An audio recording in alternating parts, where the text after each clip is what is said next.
Now, I've been mixing some topics from chapters 7 and 8 together. 8 really is about formation of the solar system, but to explain the solar system, the overview of the solar system, which is like chapter 7, I've been talking about some of the things they mention in 8 because the two really go together. The solar system is the way that it is because of the way that it formed. This graphic right here, it's kind of nice because it shows everything in the solar system, but it's all wrong. The spacing of the planets is wrong. The spacing of the planets is wrong. The sizes of the planets are all wrong, and so forth. Okay, this is a much better view of it, and we've already seen this in our previous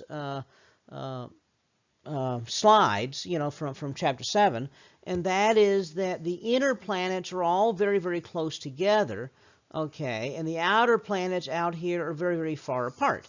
And they're all in a plane, pretty much. So it's like a DVD, so that the planets are not orbiting like randomly in different directions. They all are going around the sun in the same direction in a plane. Now, explaining that is very important. Because if you try to figure out where the solar system comes from and you try to do this scientifically, you want a scientific model that you work through the mathematics of it, and it explains what you see. So there's many, many different ideas that have come forth over the years about how the solar system came to be. And so any theory of that, and first of all, it starts off as a hypothesis. A hypothesis is an idea about it, and then what you do is you go test and say, well, do the observations match what we see? Okay, and so some of the ideas that they had out here did not explain why all the planets seem to go in the same direction. Did not explain why the inner planets are rocky and the outer planets are gas giants. Did not explain why they're all kind of in a plane. So none of that seemed to make any sense. And also, that plane here happens to line up almost exactly with the equator of the sun. And again, that's statistically somewhat unlikely. And so, unless the two are related. So different ideas in the past have been that, for example, that planets form separate from stars, and stars just catch the planets with its gravity. Well, that doesn't seem to make any sense because that would not explain why all the inner planets are alike and all the outer planets are alike if you just catch them randomly. Would also not explain why they all go around in the same direction or they're all in a plane. Another idea that they had was that maybe another star passed by the sun and its gravity pulled a bunch of stuff out. And so the outer stuff, outer parts of the sun are hydrogen and helium, and so the outer stuff that got pulled out became the gas giants.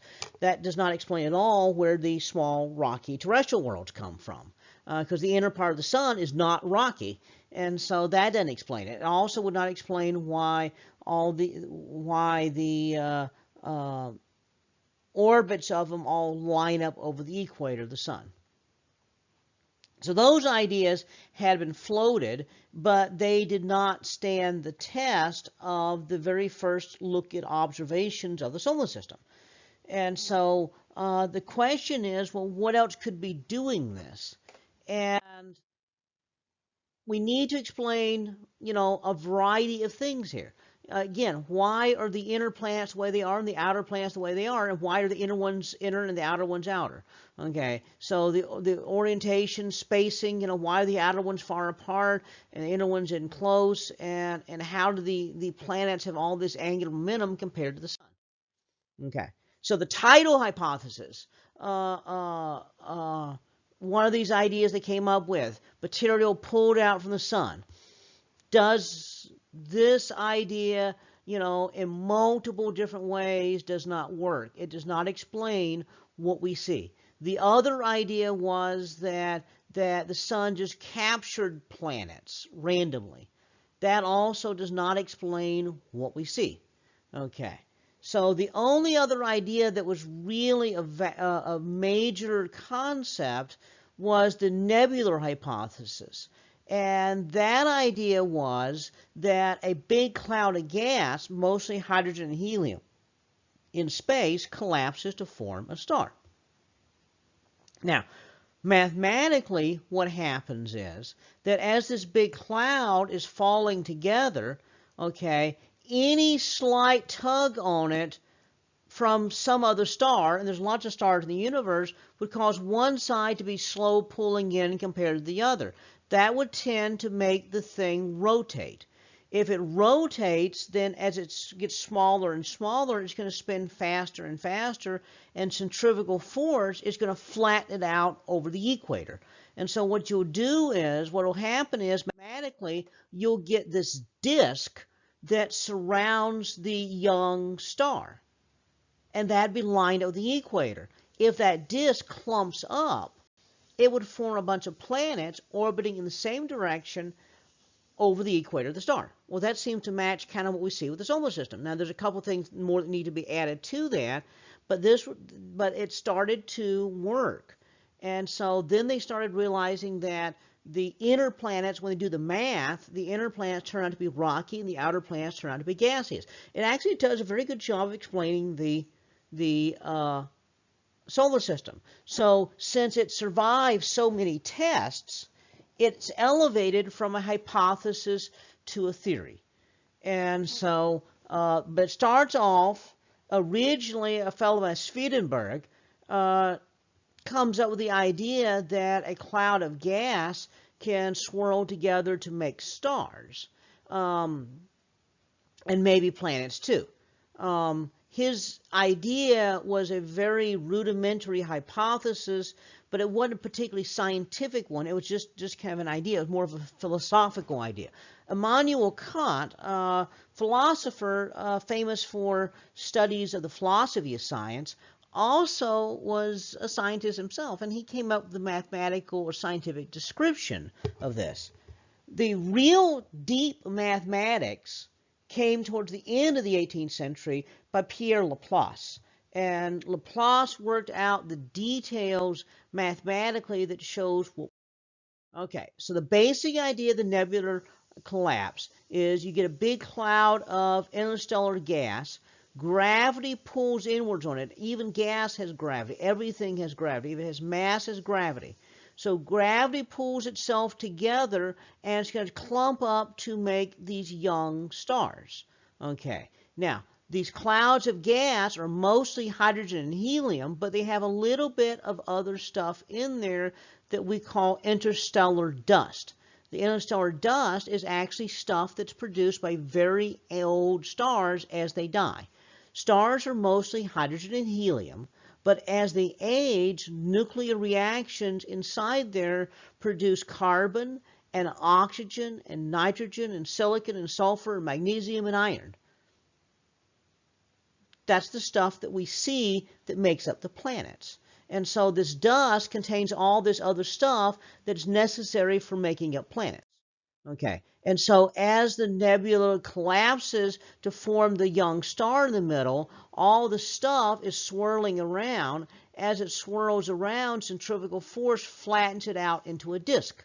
Okay, that disk, as it's spiraling into the star, we call an accretion disk. But once the star gets hot enough, the light pressure from the star pushes outwards and stops the disk accreting. At which point the disk just sits there, and gradually clumps up to make planets. Okay, so this is the basic idea. Okay, so it swirls together and that disk starts making planets.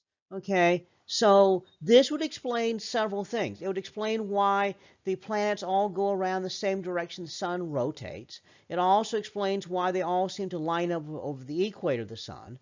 Okay, that disk would capture a bunch of the angular momentum, which would explain why the planets have more angular momentum than the sun. It would also explain something else.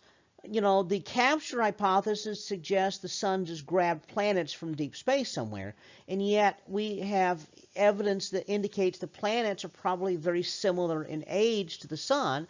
And of course, if the planets form as a byproduct of the sun's formation, that would explain that.